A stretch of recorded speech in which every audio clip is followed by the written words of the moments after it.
Welcome back to the Mina Kimes Show featuring Lenny, the only NFL podcast where one of the hosts thinks too high refers to the fence around our yard. That's Lenny. I'm Mina Kimes. I am joined on a very eventful NFL Tuesday by my friend. He is a host on the NFL Network. He is a master of the news, which is why he's perfect, because the news is coming in fast and furious ahead of the franchise tag deadline. It is Patrick Clayton. Welcome back to the show, Patrick. Good to be back, Mina. Good to be back. The tag window is, well, as we are having this discussion, it's now closed. So everybody's favorite price control metric is now been deployed, and we are living in the aftermath. I'm going to just rattle off all of the tags that just came in, and I want you to tell me if any of them surprise you. First of all, we're going to talk about Russell Wilson being cut by the Broncos. Huge piece of news. A couple of the contracts that have been done. Mike Evans, Bucs got a deal done with him, for example. We're going to do a little bit of a free agency preview going into next week. Recap the combine, but first, let me just rattle through these tags, because they came in hot. Bucs tag Antoine Winfield Jr., Ravens tag the defensive tackle Justin Madubuike, the Jags tag Josh Allen, their Josh Allen, the pass rusher. The Patriots used the transition tag, different tag, on Kyle Duggar, who's of course not a first-round draft pick. The Colts tag Michael Pittman Jr., the wide receiver. And the Bears tagged Jalen Johnson, who is their star cornerback. I think those are all of the big tags. Let me ask you, any of those surprising? MPJ kind of surprised me a little bit, because it's like, why did it get to this point? Because I'm looking at these tags. Antoine Winfield Jr., of course, the Bucs would like to get Baker back, and Winfield is the guy they drafted, right? He's an NFL legacy. You want to have him. You've got Mike Evans going to be in the Ring of Honor, probably going to be in the Hall of Fame. He comes back. And so I see it from so many of these other standpoints. It just makes sense. But the fact that it got to this point with MPJ just feels weird to me. A quarterback's on a rookie deal. I don't necessarily understand it that much, but maybe some information is going to come to light. I'm not sure. I left out one, which was the Panthers tagging Brian Burns, who's their star edge rusher. And I feel similarly about that as sort of what you described with MPJ. And I feel this way about all these teams. I kind of assume all of the players I just mentioned are going to stay with these teams. Maybe not Burns. We'll get to that. We'll talk about that a little bit more in detail. But the vast majority of the players we just mentioned are ones, as I was considering free agency and who might be available, I assumed the teams would be working with to try to bring back. The tag, of course, does not preclude that from happening. It's just, says, they weren't able to get a deal done in time, which is, so they're going to use the leverage that they have. The only the player who was tagged other than Burns, who I thought the team would likely, or at least try to trade, was T. Higgins, we talked about last week with Mike Renner. But yeah, all of the players I mentioned, I kind of expect to stay where they are. We'll see, with the NFL, though, like the longer you wait to do a deal, the worse the deal is for the team. Every time. Yeah. So it's not great business for any of these teams that they had to tag these players. So we'll see what happens, but they're all good players. Pittman's a little bit tricky because I had trouble kind of deciding what I thought his value was, to put it candidly. I see him as kind of like a 1B, which is tricky, right? But we'll see what they do.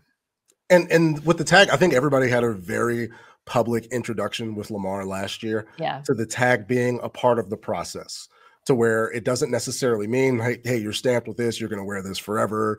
It's your scarlet letter, or like, we don't necessarily want to pay you, we're just going to use you. It's kind of like a step in the process that some teams and some GMs are using. And maybe it's indicative of the thing that they should have done, as you noted. Right? Yesterday's price is not today's price, nor will it ever be, especially when the cap's flying up every single year. And so you just get to this point in the start of March where you say, okay, I guess we have to do this now, and let's get back to the thing that we should have been doing the whole time. I don't know if that's how they're approaching it, but they all use it differently.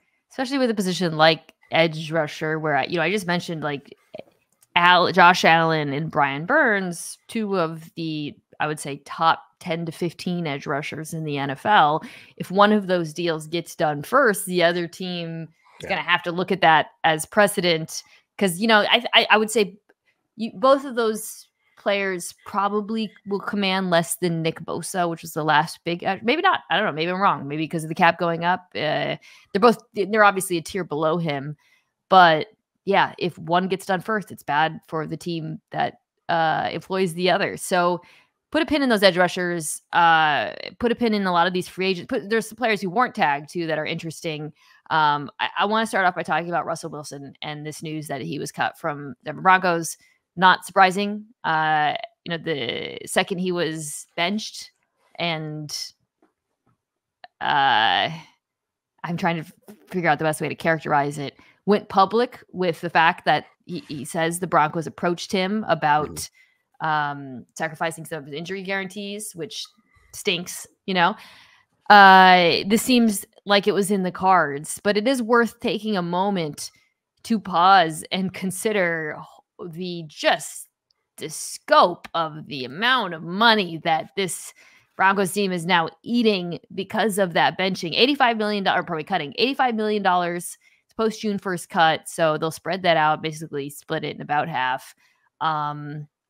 Just as a reminder, sorry, Broncos fans, this trade, there were some players involved: Locke, Fant, Harris, 2 first-round picks, 2 second-round picks, but far worse than the trade, I believe, was the contract, which he will never play for the team when that new money kicks in, because they extended him with 2 years left in his deal.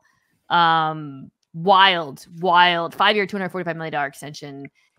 None of that, the extension part, he will be on the team. I don't really want to do is this the worst trade ever discussion, but it's pretty amazing that it got to this point, Patrick. And, you know, if you're a Broncos fan, it's pretty hard to stomach.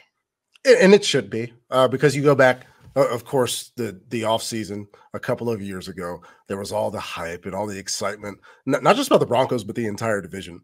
Yeah. And here we stand in 2024, and the Chiefs have won the last 2 Super Bowls, and nobody else has done anything. We've seen coaching changes elsewhere. Sean Payton comes in, and the offense was better.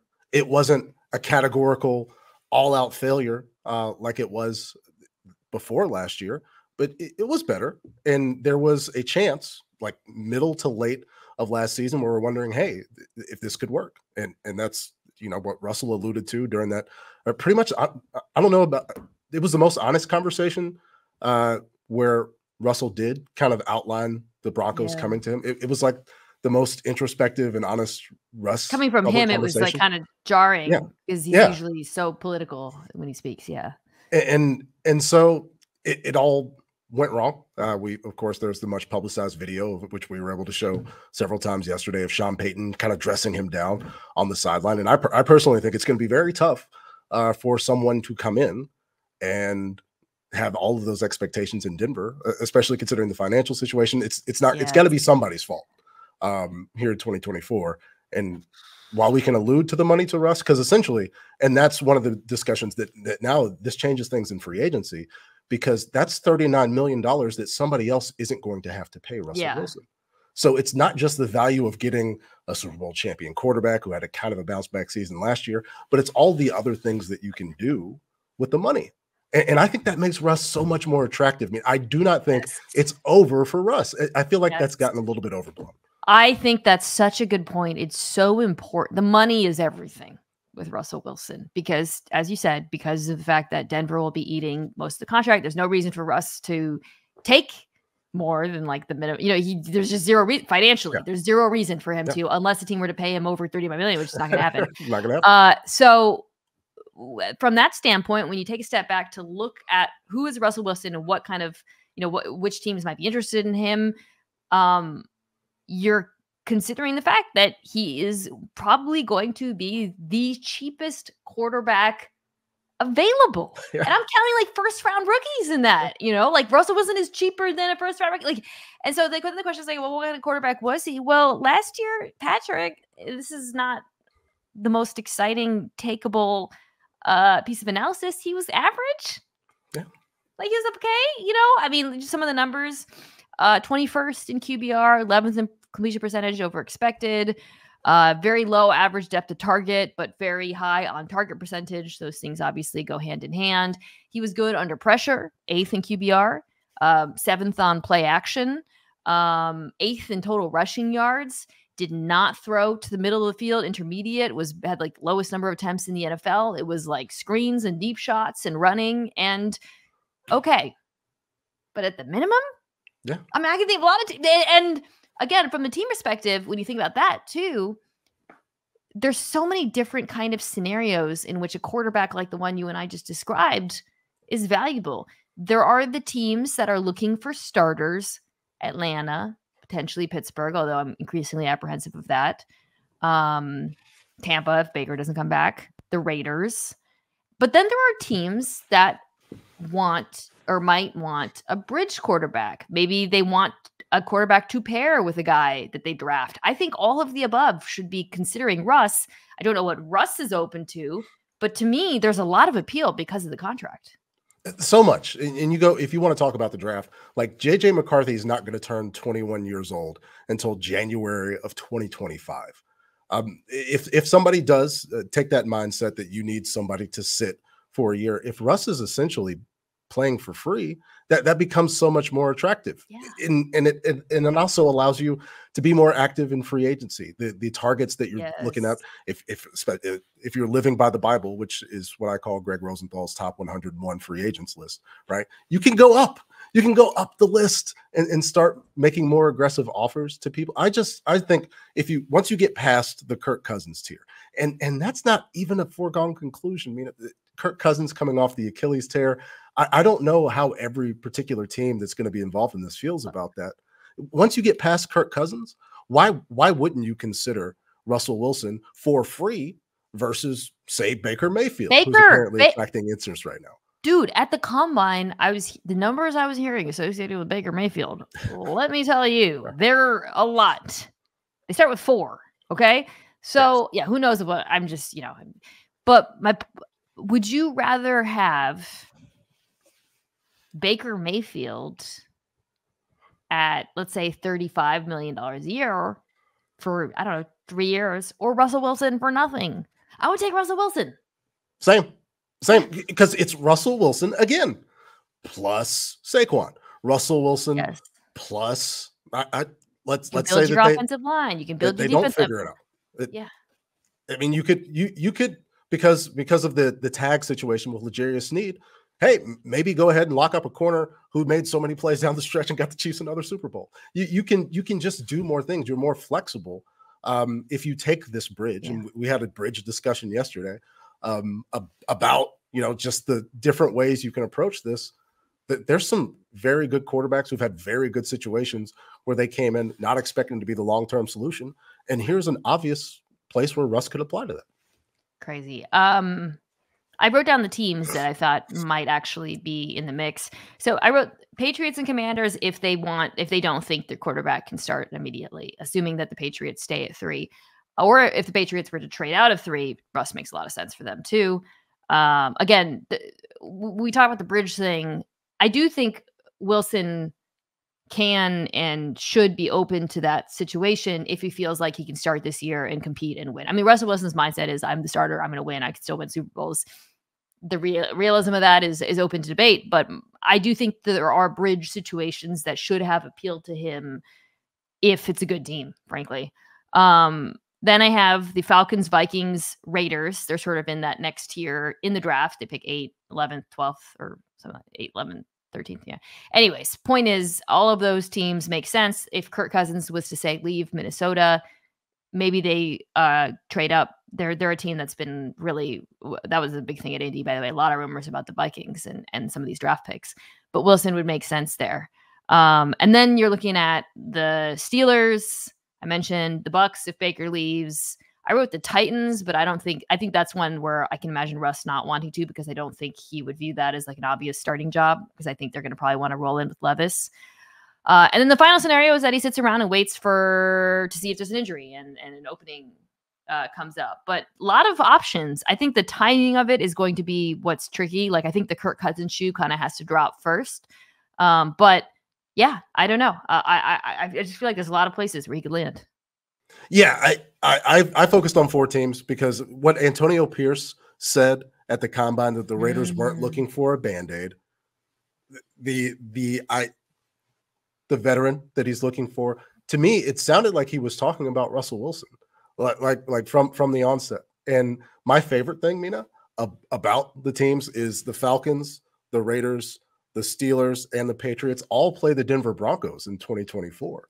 And so no matter what, we get Russ revenge. And, you know, there's the discussion, like, how much does that matter? Well, when you're getting paid the same no matter what, I think maybe that could have a little bit of an impact. And if it's the Raiders, then he'd get to play them twice.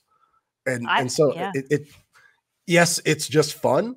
But if we're not looking for fun, then what are we doing here? That's why it's the Raiders to me. It also just forget the fun. It makes sense. You know, they don't really have, I mean, unless they're going to be aggressive in the draft, which we'll see. But aside from that, it does make a ton of sense. I get the feeling Antonio Pierce wants to run the football. I think that's the best kind of offense for Russ at this point in his career. I remember when there were like rumors in Seattle about the teams that he was open to being traded to when he was demanding a trade. The Raiders came up it was like the Raiders and the Giants and the Broncos and maybe one more that I can't remember, but maybe Chicago. Anyways, the Raiders came up. So I agree. That's one to watch. So really quick on the other side, the Broncos standpoint. So we talked about this massive cap hit, which, limits what they can do in free agency. This is the team that is picking at 12. It does not have a second round pick because they traded that for Sean Payton.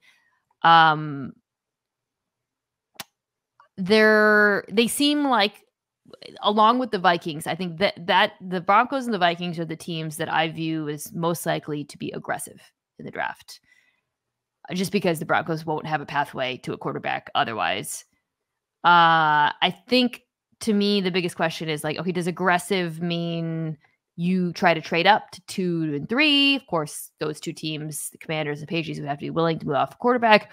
Or does it mean you're so worried about missing out on JJ McCarthy that you're willing to leapfrog, I don't know, even Atlanta or whatever, which is crazy, but that seems to be the state of play right now. I would not do that personally. If a quarterback was available at 12, that's a different story. I think maybe, but it feels like they're going to come out of this with a quarterback. It's a tough spot because it doesn't seem like, to me, Sean Payton wants to have a rookie quarterback. Yeah, at this point, just based on the things he says about what he would like to accomplish with the offense, how he wants to administrate the football team. And then I'm also, because it would be McCarthy, right? That would be in that range where you're thinking 6, 7, 8, try to move up, and not allow him to get to go, say, at 10 or 11 if somebody comes up and jumps you. And again, JJ McCarthy just turned 20. Like, he's a very young quarterback who had another year at Michigan, and depending on Harbaugh's departure, I think kind of might have influenced his decision to leave. Of course, coming off the national championship, I understand it, but it feels like it would be too aggressive to go up and get JJ McCarthy. That's why it feels like a vet. It feels like, and then I'm wondering about the options. Is it Ryan Tannehill? Is it a Sean Payton Jameis reunion for just a season, kind of a lost, we're paying Russ season of fun in Colorado? It's hard for me to picture the vision, considering the financial implications of the results of the Russ trade. I can't put myself in the position of thinking what they're going to do. So it is interesting. It makes them a wild card, but I lean towards inaction. I think they may stay and pick at 12.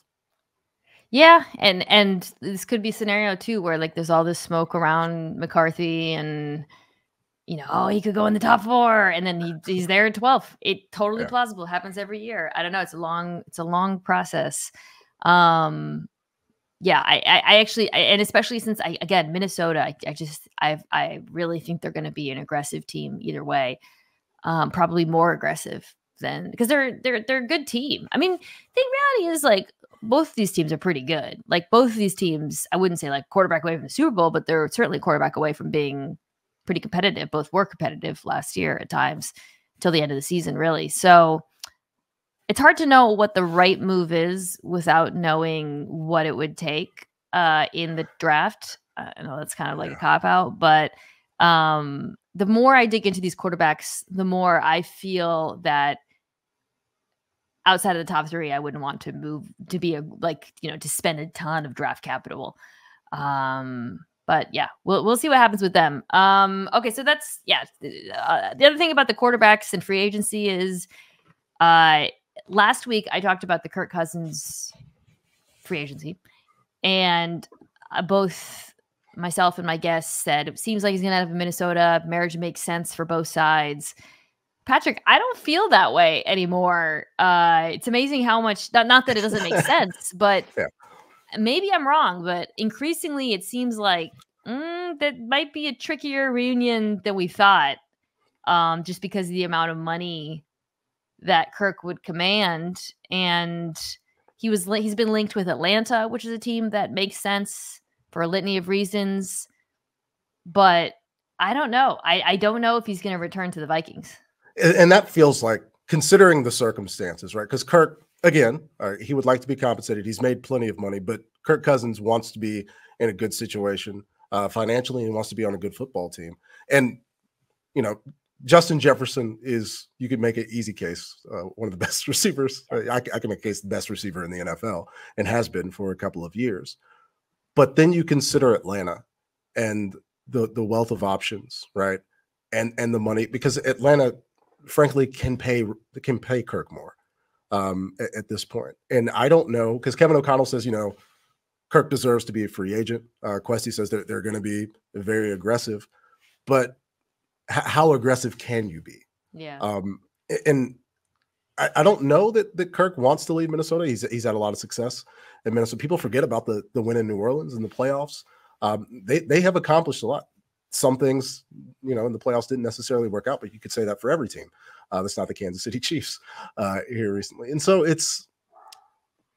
I don't think Minnesota's out of it, but just looking in terms of what Atlanta can do and what Atlanta can bring to the table, it makes sense, and I'm not, citing vague sources that say no, but they are a team that Kirk Cousins should consider. So it makes sense when people say that he's considering Atlanta. Well, yeah.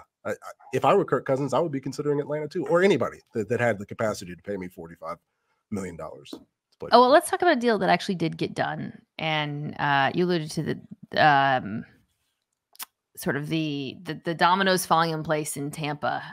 So the first kind of big contract of free agency, not a free agent, or pardon me, a team bringing back one of their own, so they're able to do it earlier. That's Mike Evans going back to the Bucs, 2 years. We'll see what the money comes in, as reported as I think 25, 26 per year. Yeah. I always say could be worth up to is the particular turn of phrase that I tend to use. This has been kind of in the, I think, every free agency preview that I read or listened to, most people seem to think Tampa was bringing Mike Evans back to retire a Buck. Not terribly surprised. I think, there's probably some hesitation around this because of his age, 31 years old.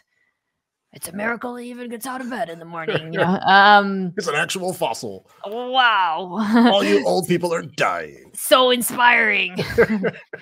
I think he's still good.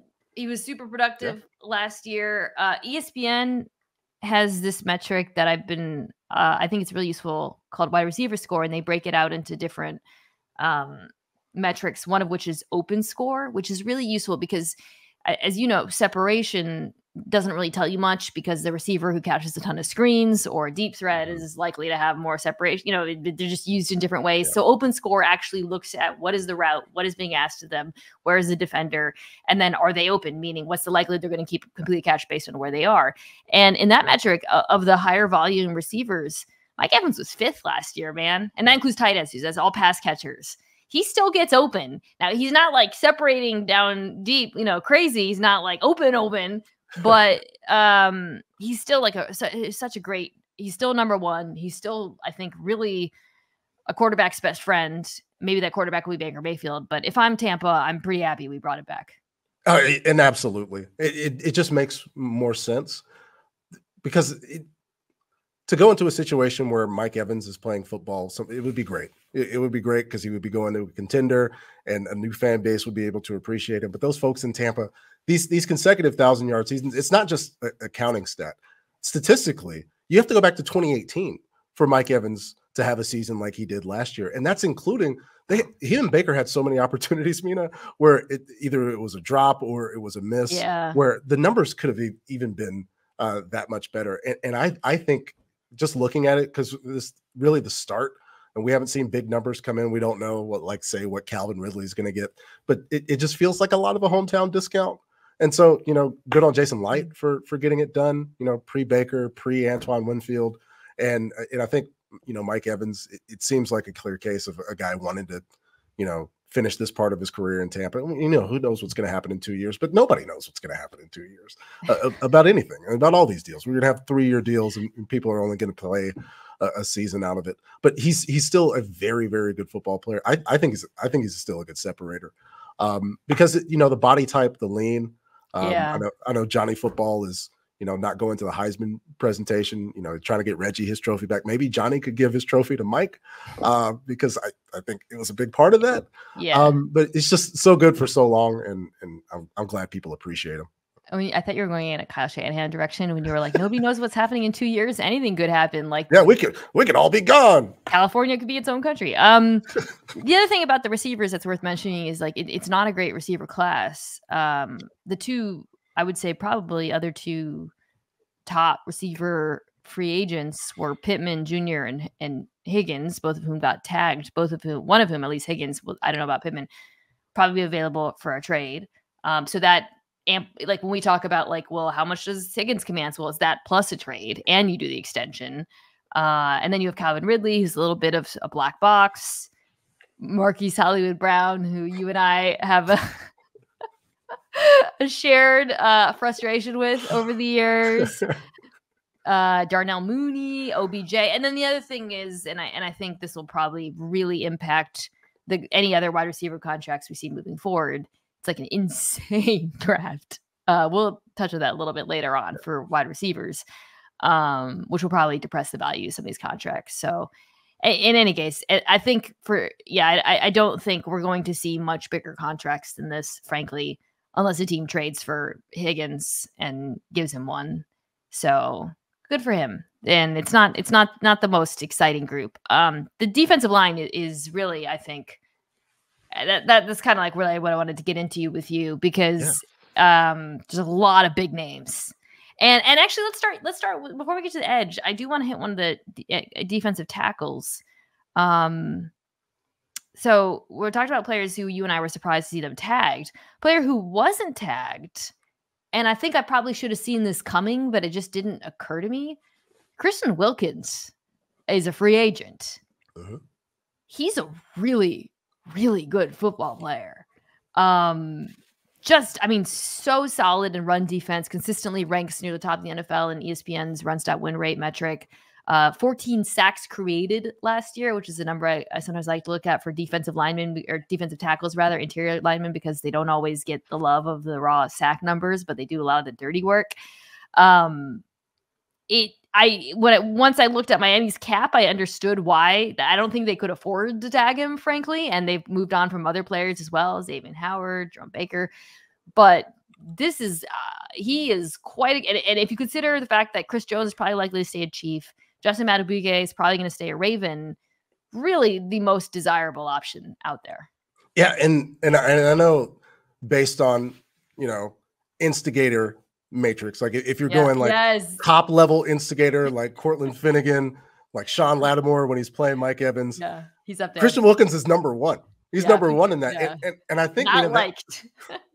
I think that clouds people's perception of him just a little bit, where he doesn't necessarily get appreciated. It's like, here's this guy's, he's doing some Mac Jones stuff in the pile. He's going back and forth with quarterbacks. Spicy. But very spicy and a very effective defender who, as you said, is good in the run game and the pass game. And I think the numbers, it may surprise, because again, it only takes one team to have a very lucrative offer up there, but it's going to shock some people that Christian Wilkins is going up there, and it makes sense. It's tough to look at what could have been for this Dolphins defense and all the talent and all the excitement, and now it's just it's a restart, and we're looking ahead to Tua's deal. But this is this is a very good player that the Dolphins just decided to let go. So we'll see. They'll get a compensatory third rounder probably if he gets the kind of contract you and I are talking about. So, he won't walk for nothing. But yeah, this Dolphins team, increasingly I realize, like, ooh, I don't want to say this might have been their year, but it's going to be a lot harder moving forward as Tyreek Hill gets older. They pay Tua. It's defense. You're losing these players. It's trickier. That's all. And yeah, it was kind of just during the season, it never occurred to me that he would walk because he's been so good in the NFL. But he will, man. And there's some other good defensive tackles. DJ Reader's all like consistently very underrated player in Cincinnati. We'll see if they can find a way to bring him back. Leo Williams was actually quite good for Seattle. It was a dumb trade on their part because they weren't competitive, but it was a very good player. Calais Campbell's like ageless, still very good. Fletcher Cox, we'll see if he retires. Daquan Jones. But the edge rushers are really what I wanted to talk to you about because, buddy. So we alluded to Josh Allen getting tagged. I think they're going to try to keep him. I would be very surprised. They should have gotten the deal done before last year. Backfire. Brian Burns. Yeah, right. Brian Burns is a weird one because the Panthers did have a chance to trade him to the Rams and would have gotten 2 firsts, I believe it was reported, which again remains like an insane mistake that they didn't do that because of it wouldn't have been a mistake if they had paid him, but they didn't pay him and then they tagged him. And so I don't know. It seems like because they gave up that trade, they should probably pay him, but maybe there's a big trade offer out there. I don't know. It's hard for me to imagine it being that big, but maybe he's still a really good player. What do you think? It's got to be one or the other. Now that we're here a second time, and you've got the trade opportunities, or you could simply pay him and have him be because we looked at what they were willing to let go. Right, we're watching DJ do the things that he's doing in Chicago. We're watching Christian and then you look at the trade compensation for both of those. Like DJ was kind of a throw-in for the Bryce trade, right? And CMC didn't necessarily command what, considering the production that he's had, right? I understand the running back conversation, but I just have serious concerns about what the actual plan is. The fact that we don't know. And again, this could be one of those scenarios where it's a tag in order to process through the next set of conversations and to use that particular leverage to get the player. But given that, then we could have, and again, I know that sunk cost, right? I'll acknowledge that sunk cost is a logical fallacy while we spend all this time talking about dead cap for the Denver Broncos. But at a certain point, if you've been burned by not making a decision in the past, then you should approach a decision like this in some capacity right now. But the defensive edges of this talent don't hit the free market very much. It normally happens where somebody is a little bit older. We saw Vaughn go to Buffalo. We've seen multiple Vaughn moves late in his career. But the idea that you can have, because what's the point of this entire draft process and acquiring talent if you get talent, unique talent on your football team, and then you can't bring yourself to compensate them to an extent that they'll stay and play for your team? It just seems very confusing, Mina. So I can't put a finger on what the Panthers' plans are with Brian Burns, but I hope that we get to see them at some point. I mean, it's just very confusing. You just probably, I mean, the case for not paying him and trading him is if you can actually get a package. They need draft picks. They need to rebuild this roster. I get that, but the likelihood that one of those picks turns into Brian Burns is pretty low. I mean, it'd be cost controlled, obviously, and that is an advantage versus paying him the big extension. You have money. This team has a lot of money. it is a deal that they should have gotten done before, but you're a team that very desperately needs building blocks for your next phase. So along those lines, I think there's a reason to sign him. There is, I mean, we talked about the pass rushers like this not usually hitting the market. There is a very, very good pass rusher who is hitting the market, and that's Danielle Hunter, who is 29 years old, still one of the best pass rushers in the NFL, complete every down player. Last year had 18 sacks. I will say a lot of that was inflated by Brian Flores' chaos defense because, when you blitz all the time, it does help you to get to the quarterback, but still ranked pretty decently well. The one thing that kind of gave me some pause is he had 18 sacks. I use PFF's numbers. They're always all over the board, but only 7 quarterback hits, which is a metric that usually projects for some regression. For example, Josh Allen, who we just talked about, had 19 sacks and 17 hits. So that's a little bit nerve-wracking, but we've seen Danielle Hunter be good for a very long time. Outside of I think for a team, like, let's say there's just a bunch of teams with a lot of cap space who need edge rushers. Washington, after weirdly trading away both of them, Chicago, Detroit is a team I think we're going to hear linked with every pass rusher. Heck, Tampa too. So I think for them, the question would be like, do you want to try to put together a trade package for Brian Burns or just pay Josh Allen before you get to the next tier of pass rushers? I think it probably just depends on the team. I view them as being sort of similar. I really think that Josh Allen, specifically. Oh, I'm sorry, Danielle Hunter. Josh Allen, I'm assuming will be available. My bad. He's the best of the 3. Sorry. Yeah, well, you are going to have to pay. Brian Burns is going to cost you more. I think because you have to, if you're going to make the trade again, you're making the trade, so there's the compensation there, and then you're going to need some assurances that you're going to be able to get the deal done with Burns versus you can get Danielle Hunter. And with the hits and the sacks translating, I think sometimes it can depend on the situation. We saw Trey Hendrickson come from a season in New Orleans where it felt like, well, these sack numbers may not indicate the amount of work that he's doing, but you put him in Lou Anarumo's system and it's like, oh, well, this is a revelation. Trey Hendrickson has had so much success in these past couple of years in Cincinnati. So I think Danielle can work. It's just it depends on how a particular team views the way that they're going to structure their defense. Like we saw, right? If we're talking to Giro Evero, and I did want to get, considering some departures in Seattle, right? Jeremy Chin could make plays in the second. In Mike McDonald's second, we saw Kyle Hamilton come in, and that was the comp. But I've gone off topic. But it's exciting to think about. But I think Danielle Hunter, because people see 30 again as this mystery age where everything falls apart. He was exceedingly productive, and I think he's going to be paid. But it's that age thing. It's just not going to command the same market as Brian Burns. So it's the give and take there. Well, the other thing about the edge rushers, and we should talk about Seattle cutting both their safeties, Jamal Adams and Quandre Diggs. The Diggs one being more surprising, I think. Yeah. We'll talk about that when we talk about the safety position in a second.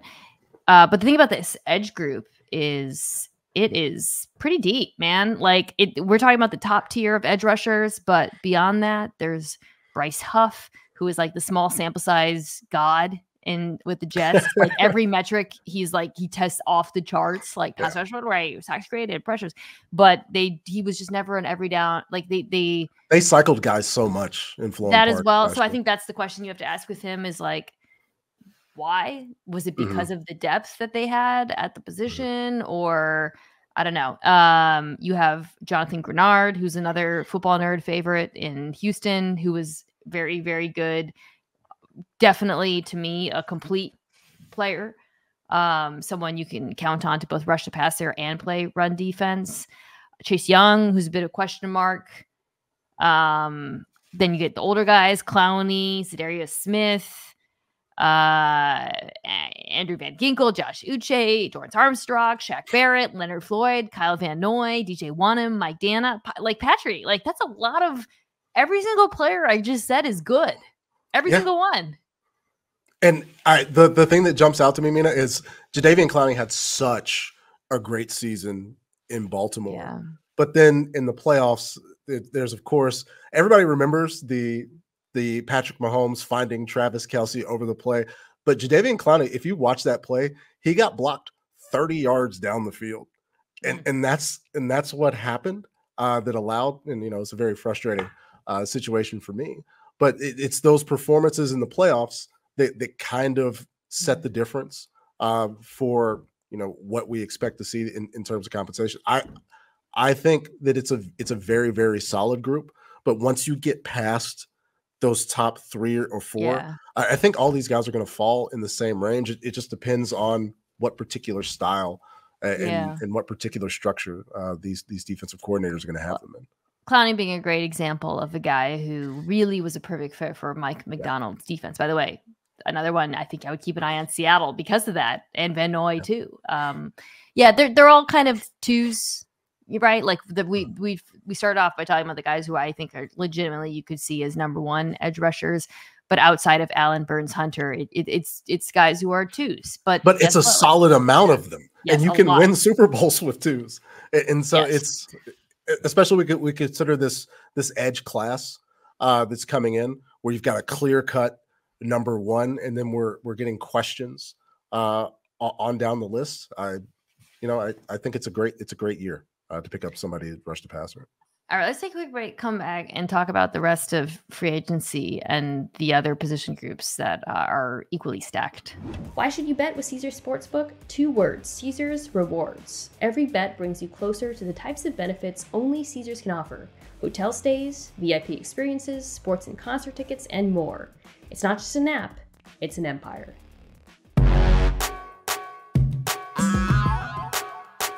Okay, so Patrick, the other positions that I singled out as just having quite a wealth of options were interior offensive line. I'm going to read those names right now. You got Kevin Dotson, Kevin Zeitler, Robert Hunt, Jonah Jackson, Dalton Risner, Ezra Cleveland, John Runyon, John Simpson, who was amazing in Baltimore, Damian Lewis. A lot of those players will probably return to their teams. A lot of these guys, generally, that's free agency. But so that position, to me, very stacked. Linebacker, Frankie Louvu, Aziz Al-Shair, Patrick Queen, Levante David, Jordan Brooks, Devin White, Josie Jewell, Terrell Dodson. Oh my God, this is Blake Cashman, Drew Tranquil, Willie Gay. Whew. And then safety, which, as you noted, just added a couple of names, one of which I didn't see. So Antoine Winfield Jr. was tagged. I think he's going to stay in Tampa. I'd be very surprised if he's clearly the gem of the group. But then you got Kyle Duggar, who was transition tagged, Xavier McKinney out of New York, Cam Curl in Washington, Geno Stone, Baltimore, CJ Julian Blackmon, and then Alohi Gilman, Jeremy Chin, my God, and then Quandre Diggs and Jamal Adams. Let's start with safety. That's such a tremendous group of players. Do you have a name you like out of this group? Yeah, and I couldn't contain my excitement. I think it's going to be a great value for Jeremy Chin. These past couple of years have been lost in Charlotte. And I think Jeremy Chin provides a great value. Xavier McKinney jumps off the list to me as because we see guys play in multiple systems. And once I get that confirmation that I can see how you approach it and what the production numbers are like under different defensive coordinators, that to me, because we just saw Spags win yet another Super Bowl, and the overall feeling is that we saw a coach be able to put players in positions to do the things that they can do. It's not this rock solid belief in, well, I'm running 4-3 and this is how I do it. And if you can't do it, then you're going to sit on the sideline. I think considering the way that the league kind of ebbs and flows, we may see more of that, considering we've just seen 2 consecutive Super Bowls by the same team, especially the defensive performance, where hopefully the game opens up a little bit more and we can have guys that we know have the talent. You take that unique talent and you get them on the field. Jeremy Chin's a great example. Xavier McKinney, for me, is a really solid football player. And we've seen defenses really fall off because of safety play. And I think league wide, there has been this devaluation a little bit of the safety position, also financially as well. And it's come to bear. And the incredible season that Jesse Bates had in Atlanta, and Antoine Winfield as well, it signifies that this group can do a lot for your defense, and there's really, really good ones that are available this year. To your point, like Seattle is one of the teams that really invested in the position, and now they're walking that back. And some of that is like, it's Jamal Adams. It was obviously a very bad trade for Seattle, and it was a player who just it always felt like they were trying to make the defense work around his skill set because he wasn't a great cover safety. He couldn't play the post. But he's a blitzer. He's a weapon. We can play him in the box. And clearly, but Diggs is a player who could play the post, like could cover. And so that to me suggests maybe like they think that's a position where they can save a little bit of money. And the fact that there are so many good players, by the way, suggests that those contracts aren't likely to go up because these things are market oriented. One that I am very curious to see how he's valued is Geno Stone in Baltimore, because he was a revelation this year for the Ravens. So much production on the ball, and watching him, a lot of that production was just him. It was either him like reading the quarterback and disguising his intentions, or at times like freelancing and just being like super instinctive and athletic and smart. However, it might be possible that like an outside team says, yeah, but that was in the Ravens defense. You got to play with Kyle Hamilton and, Marcus Williams, and behind that front. I don't know if that's true. I'll be curious to see, maybe Baltimore just brings it back, and I wouldn't be surprised if that's the case either, because he is such a good player for them. But yeah, I think it is hard to kind of separate some of these players from the context of their defenses. Yeah, we were able to talk to Geno a couple weeks ago on Total Access. Clearly, he wants to be back in Baltimore. During his initial start in the NFL, he was away from the Ravens and went to the Texans for like 2 weeks, where they didn't have a coach, they didn't have a GM. It was after the Bill O'Brien situation. And then he comes back, isn't really sure where he's going to fit in, and he has this incredible year on a contract year, right, where he has all of this production. And I'd clearly, if you're setting the number at 7 picks, I don't know if he's going to be a 7-pick guy every single week, every single season, year in and year out from here. But he's shown that he can do it. I think I don't necessarily have him as high as like say a McKinney, or taking a flyer on a small contract for Jeremy Chin, considering these last couple of years. But I mean, what else are you looking for other than a guy who's shown the ability to produce in a defense? He said, clearly he gives Mike Mack a lot of credit, and Mike Mack deserves so much credit. But he goes from going in this wink, all out, single high type situation where he's able to play more too high. He's able to move around a little bit more, have more support. He's shown he can play in it. I think a lot of teams could use that. Yeah, I do wonder if like when you see a team like that, a player like that have success in a system that I think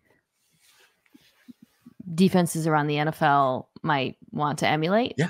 That might help. I mean, I think like about, for example, the Chargers come to mind, hiring Jesse Minter, who is Mike Mack's successor in Michigan. Yeah. And you're going to see a lot of similar DNA on defense. Safety is a position, they need someone to pair with Derwin. I mean, maybe they bring back Gilman, but maybe they look at Baltimore and they say, well, like Geno Stone had a lot of success in a similar defense. I don't know. It'll be interesting.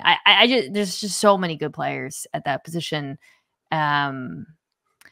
Yeah, and I haven't gotten super deep into the draft, but my sense is it's not a terribly deep secondary draft. So I wouldn't be surprised if the free agents are desired, even though there's a lot of them. Same with linebacker.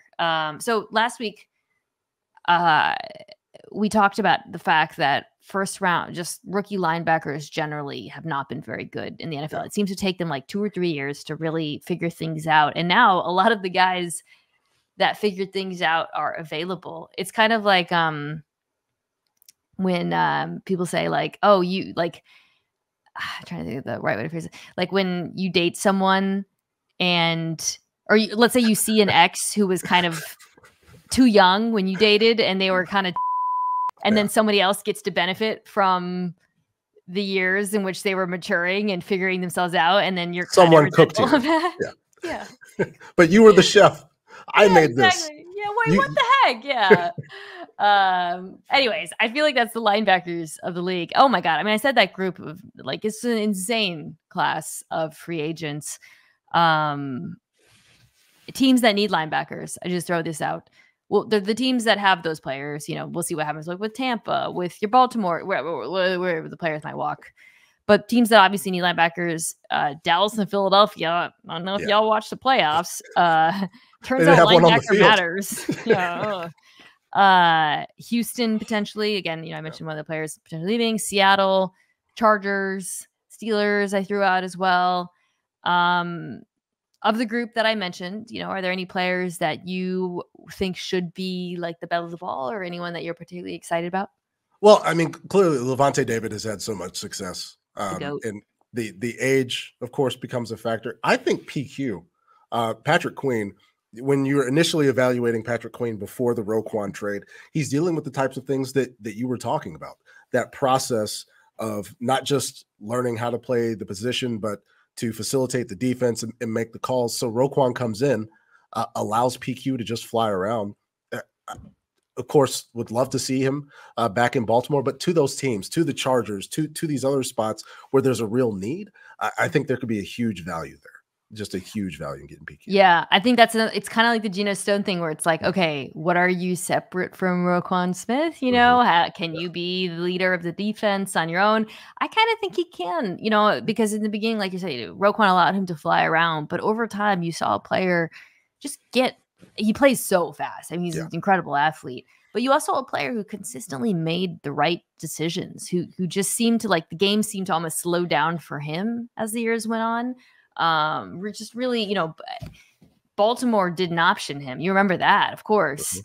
And I think, you know, I mean, we'll see if they regret that decision. We'll see what they do, but I think he developed more than maybe anyone there expected. I'll throw out a name from the group of free agent linebackers. That's one of my favorite kind of, I don't know, under the radar type free agents. That's Blake Cashman in Houston, who, by the way, came on the Mina Kimes Show YouTube channel at the Super Bowl. So he was a player where I did not know who he was before this season, not going to lie. And as I was watching Houston, increasingly I was like, yo, who's 53? Like, I think they're 53. I was just like, damn, he's really good. He's a really good tackler. And he would make plays in coverage. There was a game mid-season where he had like 19 tackles, which is crazy. But he played Mike Will, Sam, you know, he did it all. And it was just such an obviously good fit for the D'Amico Ryans defense and what they ask of their off-ball, what he asks of off-ball linebackers. And in coverage, you know, next gen stats as nearest defender, which is, you know, you have to kind of put it in context. But of all linebackers who played over 200 coverage snaps, Fred Warner obviously allowed the lowest passer rating. Shocker. Cashman came in at fourth lowest in the NFL. Negative 12 EPA per play, or EPA, pardon me, as the nearest defender. So he was very good this season. And I feel like he's an ascending player. Maybe Houston wants him back. We'll see. But that's somebody that I would have an eye on if I was a team that needs a linebacker. And considering just how successful they were last year, and again, the value of having CJ Stroud on this rookie deal, I think it allows you more flexibility to pay players where in 4 or 5 years you might say, hey, we're going to draft and develop a guy, or we're going to, you know, somebody else's discard linebacker down on the free agent list. I think they have the flexibility now to keep the continuity with D'Amico's defense up the middle and have Cashman stay around. I think there's a value there. Of course, you know, I'm on the side of pay everybody, but I do think that the value is there with Cashman relative to the rest of this linebacker class. Well, it's hard to, well, I can't pay everybody. So after the combine, after the draft, and I do want to wrap by talking about the combine, there are some positions, not the ones that we've been talking about, that look to be just absolutely loaded in this draft. And I do think that will heavily influence free agency. One I alluded to is wide receiver. The other is offensive tackle. I mean, there are some pretty enticing free agents, Tyron Smith being kind of the most famous one, but you got Michael Onwenu out of New England, who's played multiple positions. Trent Brown, also from New England. And then it drops off pretty heavily after that. So those are the big names. But I think that was like the biggest story for me of the combine. Patrick, is just like, I don't know what they're feeding these offensive tackles, but oh my God. I mean, watching them work out, watching them just walk around. Mims out of Georgia, who last week we talked about. Oh my God. Because he's not just 6'8". He's like not heavy. I mean, he looks like it's insane. It's insane. And they all move different too. It's forced perspective when you're around Ardarius Mims, because you're thinking like, oh, this person is a lot closer, and you have to keep walking to get up to him. And his tape is good. It's not like just a size type thing where it's like, hey, you take a flyer, maybe this guy will be good. He has solid tape. It's just the volume of it. It's not really because Georgia is cycling out guys that are going early all the time. And my huge takeaway from the combine, because you don't necessarily, I don't get to watch as much college football as I was used to be able to watch. So I'm watching Washington through. I'm looking at Fautanu, and the thought is, as I try to learn more about offensive line play and talk to Sean O'Hara about like hand placement and foot, and I'm thinking, oh, this guy has great footwork. But then I watch him at the combine. Oh, that was athleticism. That's what I was seeing. This guy is moving and he's spry. Oh my God. And it's the wave drill, they call it, when he was doing that. You know what it looks like? The sand walk in Dune. Sorry, keep going. Yeah, no. When they try not to arouse the sandworms. Yeah. Yeah. No, it's and so like that's what we just saw. You can make it one of the best centers to play the game past 50 years retire yesterday, and the movement, the ability to move and mirror and match guys and kind of get your body to spaces. We've seen. The discussion about Penei Sewell's arms in hindsight was a little ridiculous. I want to see a guy that can move, and that's what jumped out to me in terms of the offensive line at the combat, was just watching Fautanu go. I want to see a guy that can move. Yeah. No, it is. I think that's what I find the most useful, I guess, personally, is seeing those movement abilities in a vacuum versus in where you're not watching anything else. Rome Odunze out of Washington was another one who, when he did the gauntlet, that drill, right, where they kind of like run around, and watching him on the shuttle, just at his size, he's very large. Seeing his agility, his twitchiness was so impressive to me. And I'll say that it's probably more valuable than the 40. Xavier Worthy out of Texas, of course, broke the record for the 40. Nobody really knew what to make of it. I think the immediate reaction was, wow, that's really cool. But then the fact that he broke the record of John Ross, who then didn't go on to be a productive NFL player, kind of immediately took the shine off of breaking the record, which is kind of a bummer. It's cool to break the record. It obviously matters, but I don't know if it mattered. I think at this point we all know it doesn't matter that much. Yeah, it's the degree in terms of confirming what you saw, right? And I saw more of Xavier Worthy at Texas than I did John Ross during his time at UW. But this isn't, to me, Xavier Worthy. I'm glad that he's getting the discussion now because of the volume of plays and the amount of opportunity that he presented to the Texas offense, especially once Sark got there. He was running past people the whole time. And so I think, and another thing that helps him, because we talk about the copycat lead thing all the time, it's not just a phrase that gets thrown out. The success that Tank Dell had last year, I think can move some people just in the same way that Bryce is giving people frame concerns for Jaden Daniels. We see these things ebb and flow all the time. I think that creates more believers in Xavier Worthy, and they'll turn on the tape and see him making plays down the field, making plays around the line of scrimmage as well. I'm not going to John Ross collar Xavier Worthy just yet. I believe. You believe? For me though, the more impressive time was his teammate Adonai Mitchell, AD Mitchell, because he ran I think a 4.33. Yeah, 4.33 or 4.35. at 6 feet, nearly 200, and okay, when there's no size concerns and you're crazy fast and the tape shows a player who can run routes, like that to me is okay. We got a complete picture. I got no worries. That guy's going to go earlier than I thought. I thought he might fall to the Chiefs at the end of the first round. I don't think so anymore. But to your point with like a Worthy, this is the thing with the combine. It's like you're considering these guys who test really athletically well, but then you have to put that in the context of their size. Perceptions of size and what matters are changing. This was, I would say that was one of the big things people were talking about was Jay Daniels and his size and whether or not it mattered. And he didn't measure, which I thought was kind of interesting.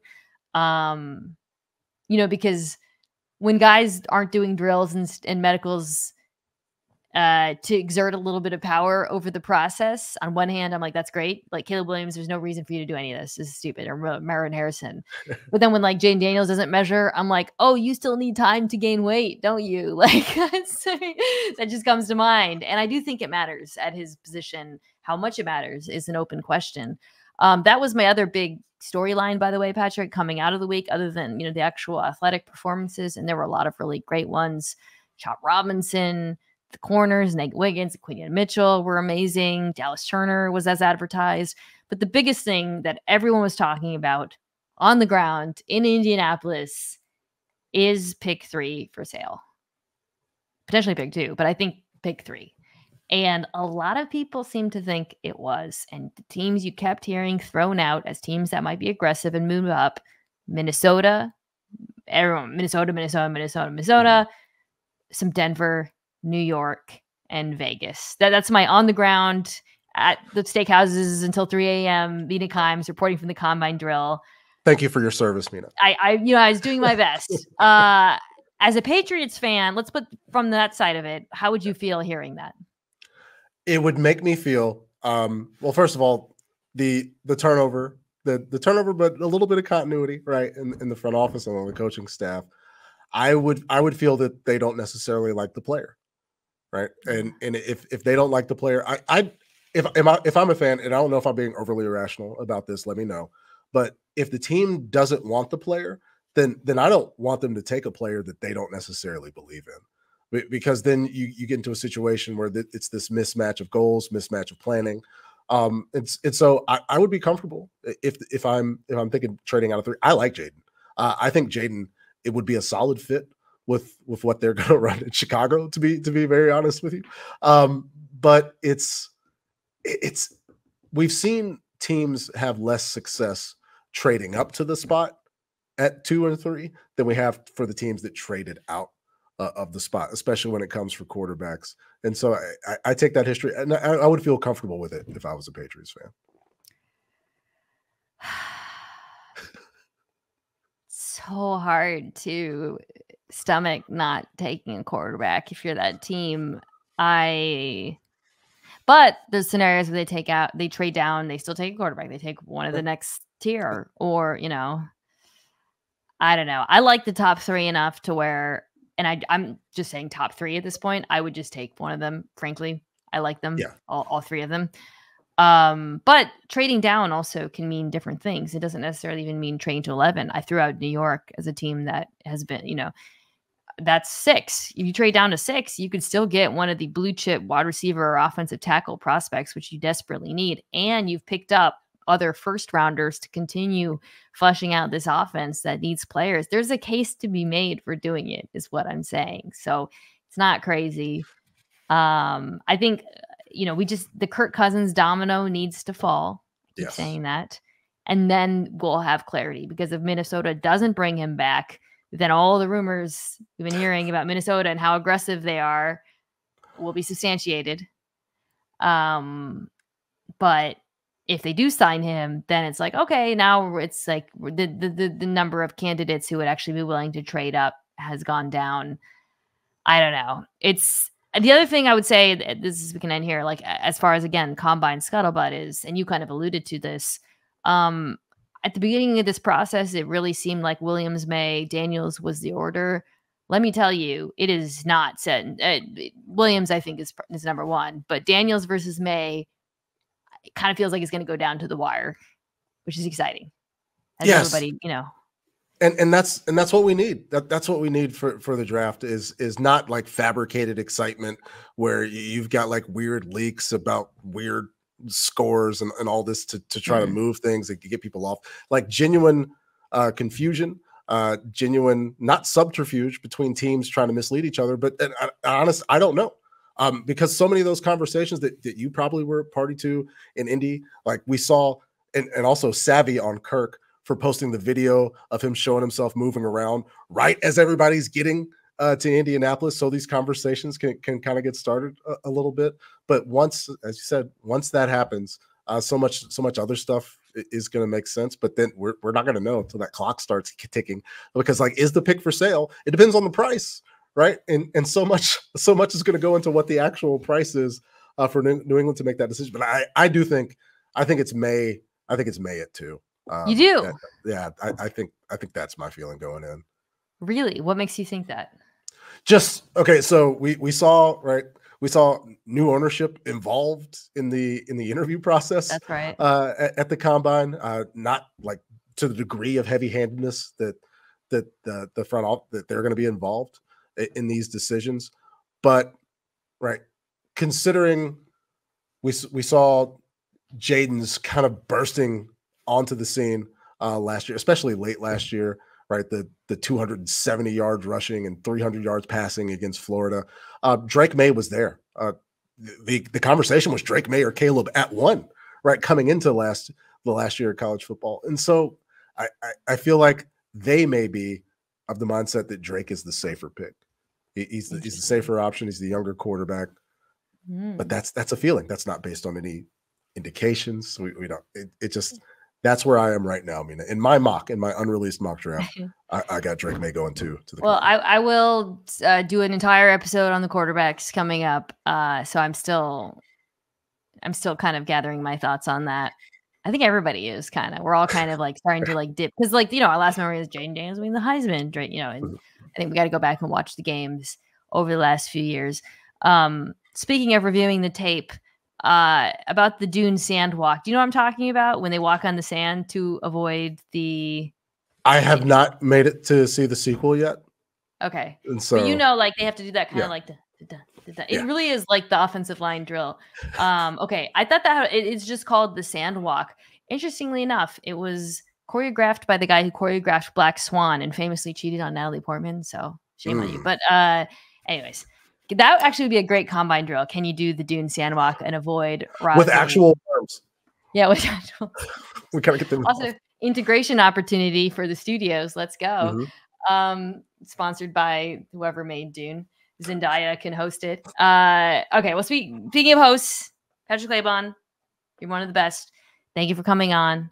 As always, you guys can check him out on. Oh, I didn't look up because we don't do the Lenny question anymore, where Lenny would find one of your old tweets and get people to go. They're all bad anyway, Mina. It's fine. They're all bad. It was a great tradition. But you should check out Patrick on Twitter or TikTok, where he's very funny. Thank you, as always, to the producers of this podcast, Kirsten Sebecki, Owen Saylor, Anthony Jimenez. You can check this out on YouTube if you're listening. It is also on ESPN2 on Thursdays at 2 p.m. Eastern. So, Patrick, you're on 2 networks this week. I'm looking forward to it. It's gonna be, people are gonna be like, "Where are you?" It's like the magic of television. I love it. Thank you so much. All right, we'll be back next week with free agency going crazy.